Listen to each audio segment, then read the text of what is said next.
Welcome to your weekly General Aviation news update, and this week we have 5 stories for you. The first one is a really sad one, the crash for rebuild rescue. We have a new Piper M700 Fury. Also, the FAA tells Congress not to increase pilot retirement age again. The FAA advises also to use analog NAVAIDs. We'll talk about why. And then lastly, comments are going to close for the 25-hour CVR rule. Let's get to it. And first up this week is the unfortunate crash of the Grumman GA-7 Cougar. We don't normally talk about small aircraft accidents, but this one was recently rebuilt by the popular YouTube channel called Rebuild Rescue.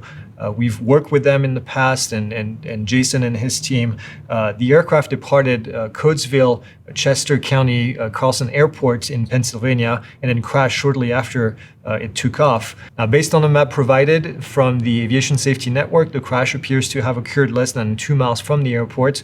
Unfortunately, the pilot and the only occupant of the aircraft was killed in the crash. As usual, we're not going to speculate about what happened, but the person who was killed in the accident, unfortunately, was Sam, who was the person who gave the aircraft to Jason and his team, the 401 that they've been working on for so long, trying to bring it back to life.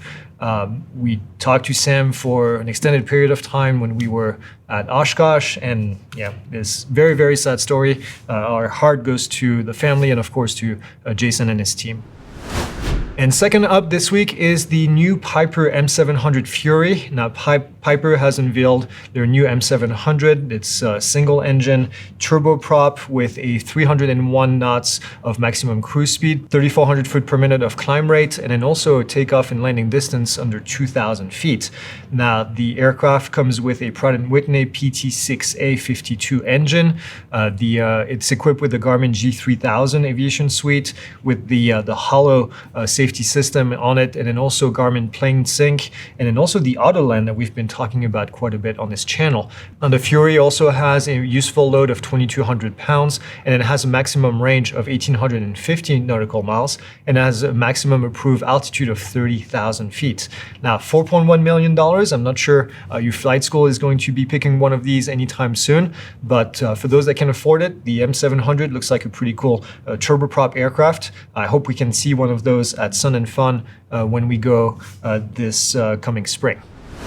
Now, next up this week is the FAA and Congress that are discussing the potential of raising the pilot retirement age to 67. Now, this is a discussion that happened a little while back. We talked about it, and it's back on the table.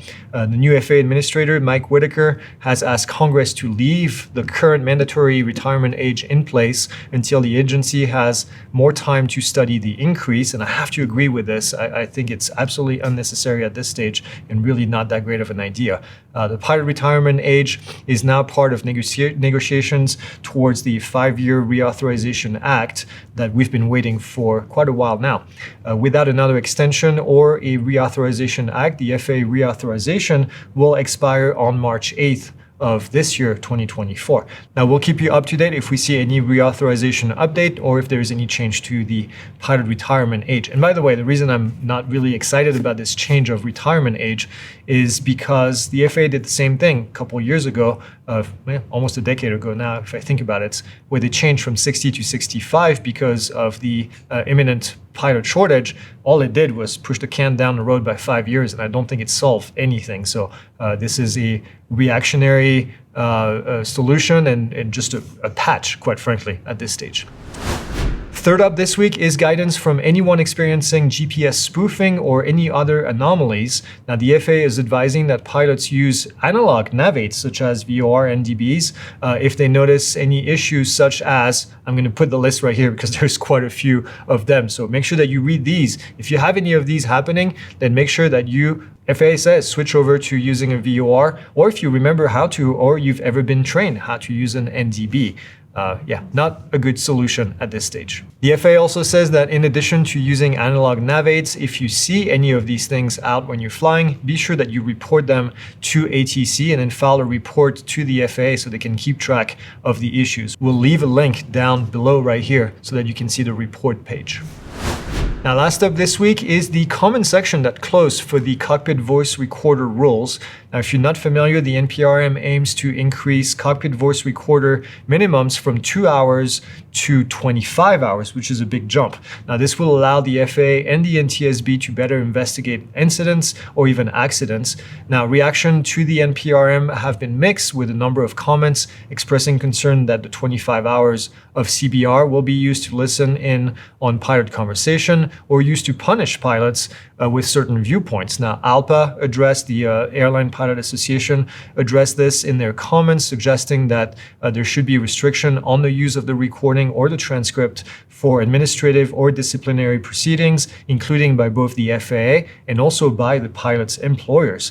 We'll keep you updated when we see more of this. Let us know what you think in the comments. It's too late to make a comment there, but it's not too late to leave one right here under the video.